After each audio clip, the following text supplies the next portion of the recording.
বন্ধুরা, আজ তোমাদের জন্য একদম নতুন করাকরির গল্প নিয়ে হাজির হলাম। গল্পটি শেষ পর্যন্ত শুনলে তোমাদের ওইটা দিয়ে পানি বেরিয়ে যাবে, আর তোমরা হাতের কাজ করতে বাধ্য হবে। তাই গল্পটি স্কিপ না করে শেষ পর্যন্ত শুনুন। চলুন তাহলে গল্পটি শুরু করি।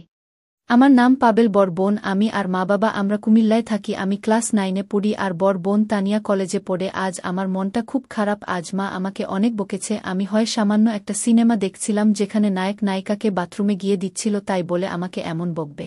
আমি মন খারাপ করে বাসা থেকে বের হয়ে কাছেই বিহারি ক্যাম্পের পাশ দিয়ে হাঁটছিলাম। অন্য সময় কখনোই ক্যাম্পের ভিতরে যেতাম না, কিন্তু আজ মন খারাপ, তাই ভাবলাম দেখি ভিতরে গিয়ে। ক্যাম্পের ভিতরে একটা চিপা গলি দিয়ে হাঁটতে হাঁটতে একটা বাড়ির ভিতর থেকে ভেসে আসা কয়েকটা ছেলের টুকরো টুকরো কথা শুনতে পেলাম। ওই অদ্ভুত অদ্ভুত কথা শুনে আমার কৌতূহল হলো। আমার বয়স 1-3 হলেও সেসব সম্পর্কে একেবারে কিছুই জানি না। মা আমাকে বন্ধুদের সাথে এসব নিয়ে আলাপ করার মতো সময় মিশতে দেন না। আমি ভেরানো দরজা খুলে ভিতরে উকি দিয়ে দেখলাম ভেতরে নোংরা একটা রুমে 4-5টা বড় বড় ছেলে কয়েকটা পুরনো ফোল্ডিং চেয়ারে বসে আছে। ওইদিকে মুখ করে সবাই একটা টিভিতে কি যেন দেখছে। আমি অবাক হয়ে দেখলাম ওদের কারো পড়ার কিছু নেই, সবাই তাদের অভিজ্ঞ হাতের কাজ করছে। আর কিসব কথা বলছে, তখন আমি হাতের কাজ কি সেটা জানতাম না, তাই আমার কাছে ব্যাপারটা অদ্ভুত লাগলো। আমাকে দেখে ওরা মুহূর্তের জন্য থেমে গেল, তবে তাদের খুব একটা বিচলিত মনে হলো না। একজন আমাকে উদ্দেশ্য করে বলে উঠল, আও আও ভিতরে আও, এই তো বয়স শুরু তোমাগো হাতের কাজ শেখার। আমি ভয়ে ভয়ে এগিয়ে গিয়ে একজনের পাশে ফাঁকা চেয়ার পেয়ে বসে পড়লাম। সাদা কালো টিভির দিকে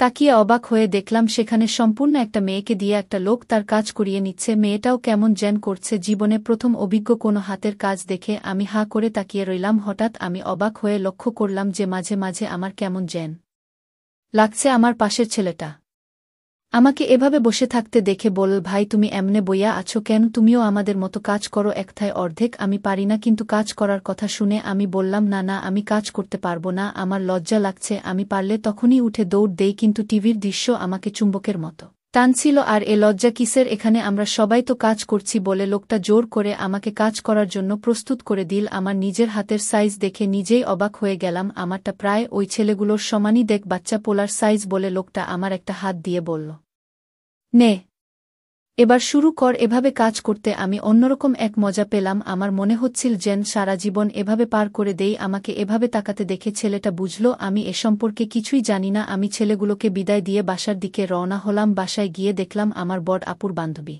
মুন্নি আপু এসেছে। মুন্নি আপুকে দেখেই আমার মুখে হাসি ফুটে উঠল। আমাকে আপু অনেক আদর করে। মুন্নি আপু আমাকে দেখে মুচকি হেসে বলল, কিরে পাবেল, খবর কি? আমি বললাম, এই তো আপু, তুমি এতদিন পর হঠাৎ। আর বলিস না, আমাদের বাসায় পানি চলে গিয়েছে, তাই তোদের বাসায় আসলাম একটু ফ্রেশ হতে। ঠিক আছে আপু, দেখা হবে বলে পাবেল ওর রুমে গিয়ে তাড়াতাড়ি বাথরুমে ঢুকল। কি কারণে যেন আজ মুন্নি আপুকে দেখে একটু আগের মতো আমার হয়ে গিয়েছে। ও দ্রুত বাথরুমের মেঝেতে বসে শুরু করল। হঠাৎ বাইরে তানিয়া আপুর গলা শুনে জমে গেল, মুন্নি তুই পাবেলের বাথরুমে গিয়ে গোসলটা সেরে নে, ও এখন হোমওয়ার্ক করতে ব্যস্ত থাকবে। একথা শুনে পাবেলের মনে পড়ল ও তাড়াহুড়ো বাথরুমের দরজা বন্ধ করতে ভুলে গিয়েছে। কিন্তু কিছু করার আগেই মুন্নি ভেরানো দরজাটা খুলে ভিতরে উকি দিল। ওই অবস্থায় বসে থাকা পাবেলকে দেখে মুন্নির মুখে এক চিলতে হাসি ফুটে ওঠে। বাহ, সেদিন পিচ্ছি বাবুটা দেখি বড় হয়ে গেছে। মুন্নি সরাসরি ওর দিকে তাকিয়ে রইল। পাবেল লজ্জায় মুন্নির দিকে তাকাতে পারছিল না। ওর স্বস্তিতে আপু মুচকি হাসি দিয়ে দরজা থেকে সরে গেল। পাবেল তাড়াতাড়ি দরজাটা বন্ধ করে শাওয়ার ছেড়ে দিল। পাবেল গোসল শেষ করল। কোনোতে গোসল শেষ করে বের হয়ে এল।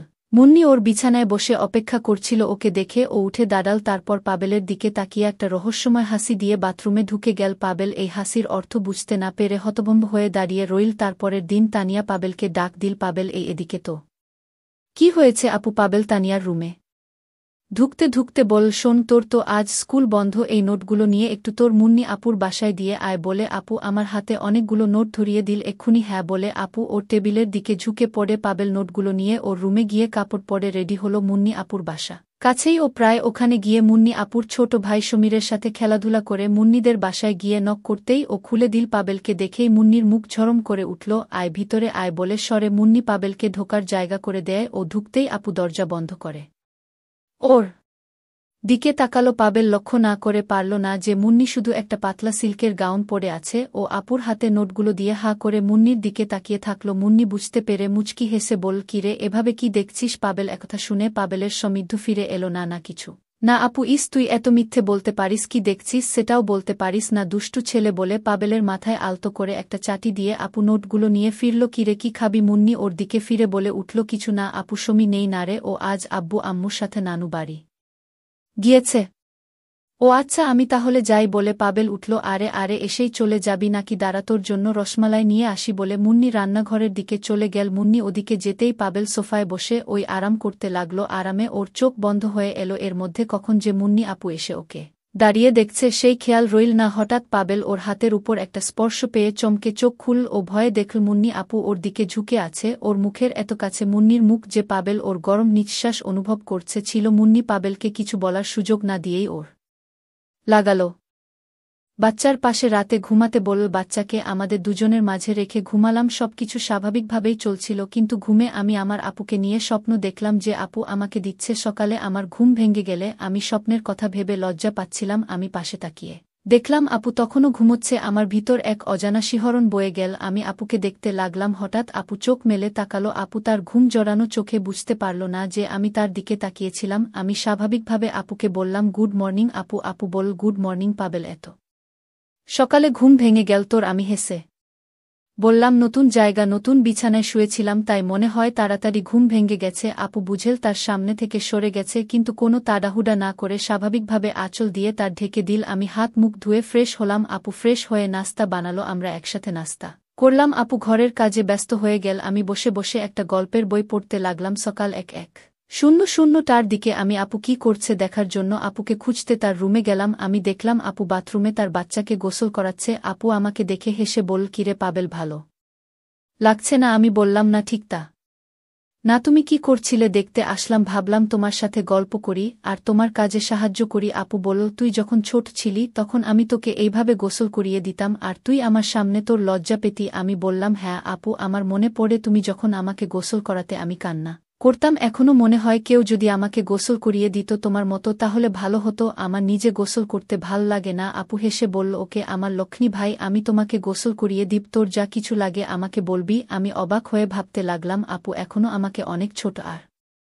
ভদ্র ভাবছে আমি সাহস করে বললাম ঠিক আছে আপু তোমার বাচ্চার গোসল শেষ হলে আমাকে গোসল করিয়ে দিও এটা বলে ভাবলাম আপু মনে হয় আমাকে বকা দিবে আপু বলল ঠিক আছে পাবেল তুই ঘরে গিয়ে বস আমার শেষ হলে তোকে ডাক দিব আমি নিজেও বুঝতে পারছি না কি হবে সত্যি কি আপু আমাকে গোসল করিয়ে দিবে আমি রুমে এসে বসে নানা কথা ভাবতে লাগলাম আপু কিভাবে আমাকে গোসল করাবে আর আপু কি সত্যি বুঝতে পারছে না আমি এখন আর ছোট নেই আমি আপুর গলা শুনলাম আমাকে ডাকছে আমি আপুর কাছে যেতেই আপু বলল আগে বাবুকে ঘুম পাড়িয়ে নেই তারপর তোকে গোসল করিয়ে দিব আমি বললাম ঠিক আছে আপু আর আবারও ভাবতে লাগলাম আমি কি আপুর সামনে আমার এই ভদ্রতার মুখোশটা ধরে রাখতে পারব আমি কি নিজেকে কন্ট্রোল করতে পারব এইসব ভাবতেই আমার খুব ইচ্ছে হলো ওহ আমি কি করব এমন সময় আপু আমাকে আবার ডাক দিল আমি গিয়ে দেখলাম আপু বাথরুমে আমার জন্য অপেক্ষা করছে আমি বাথরুমের ভিতরে গেলাম আপু সকালের সেই শাড়ি পরেই আছে আমি বাথরুমের ভিতরে যেতেই আপু কোনো কথা না বলে আমাকে দিল আমাকে অবাক করে আপু আমার টেনে নামাতে লাগলো আমি বাধা দিলাম আপু হেসে বলল আরে পাবেল তোর সেই লজ্জা এখনো আছে আমি তোকে কতবার এভাবে দেখেছি আমি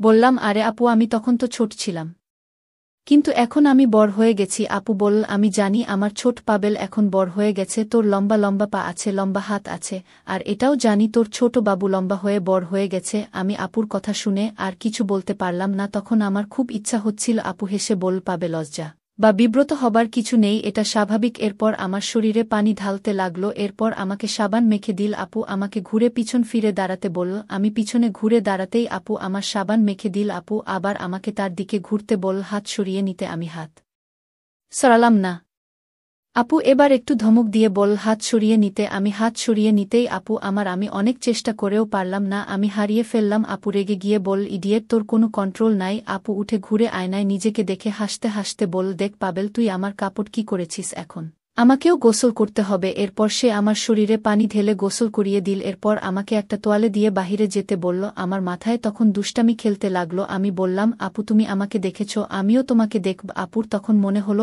আমি বড় হয়ে গেছি আপু বল ঠিক আছে শুধু দেখবি অন্য কিছু না একটু পরে আমি বললাম আপু তুমি অনুমতি দিলে আমি কিছু বলতাম আপু রাজি হলো আমি বললাম তোমার দারুণ ইচ্ছে করে তোমার উপর মাথা রেখে ঘুমাই আপু আমার কথা শেষ হতেই বলল এবার তুই এখান থেকে যা আমাকে ধাক্কা দিয়ে বাথরুম থেকে বের করে দিয়ে দরজা ভিতর থেকে বন্ধ করে দিল। আমি বাথরুমের বাইরে নিরাশ হয়ে দাঁড়িয়ে থাকলাম। আমি মনে মনে ভাবলাম কিছু করতেই হবে। আমি কিচেনে যেয়ে সম্পূর্ণ হয়ে দাঁড়িয়ে রইলাম। কিছুক্ষণ পর আপু গোসল শেষ করে বের হয়ে আসলো। আপু আমাকে কিচেনের সম্পূর্ণ দেখে অবাক হয়ে বলল, এই ইডিয়াট, এখানে কি করছিস?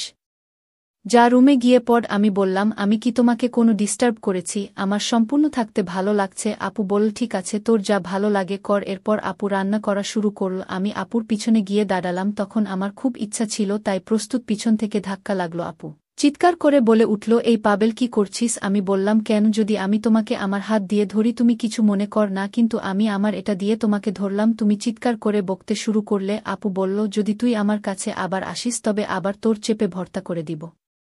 এরপর আপু আবার রান্নায় ব্যস্ত হয়ে গেল। আমি আবার আপুর পিছনে গিয়ে দাঁড়ালাম। তারপর তাকে দেখতে লাগলাম। আপু তাড়াতাড়ি তার ওই ঢেকে দিল। আমি বললাম, শেষ সময় আমাকে দেখালে, তবে এখন লজ্জা পাচ্ছ কেন? আপু বলল, পাবেল, দয়া করে এখান থেকে চলে যা। তুই আমাকে পাগল করে দিচ্ছিস। তোর দুলাভাইয়ের কথা মনে পড়ছে। আমি তোর সাথে পারবো না, আর তুই এরকম করতে থাকলে আমি আর নিজের উপর কন্ট্রোল রাখতে পারবো না, তাই তুই এখান থেকে চলে যা। কিন্তু আমি আপুর কোনো কথা শুনলাম না। কিছুক্ষণ পর রান্নাঘরেই সব কাজ শেষ হলো। তারপর আমরা দুজনে একসাথে বাথরুমে গেলাম। আপু আমাকে পরিষ্কার করে দিল এবং নিজেও পরিষ্কার হলো। তারপর দুপুরের খাওয়া দাওয়া করে ঘুমালাম। তখন থেকে আপুর সাথে আমার সম্পর্ক চলছে। সুযোগ পেলেই আমরা ওই আপু আগের থেকে অনেক বেশি সুন্দর হয়ে উঠেছে।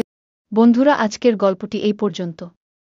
প্রতিদিন নতুন নতুন গল্প শুনতে চাইলে আমাদের চ্যানেলটি সাবস্ক্রাইব করে রাখুন, আর গল্পটি ভালো লাগলে একটি লাইক করে দেবেন। দেখা হচ্ছে পরের ভিডিওতে। ভালো থাকবেন সবাই।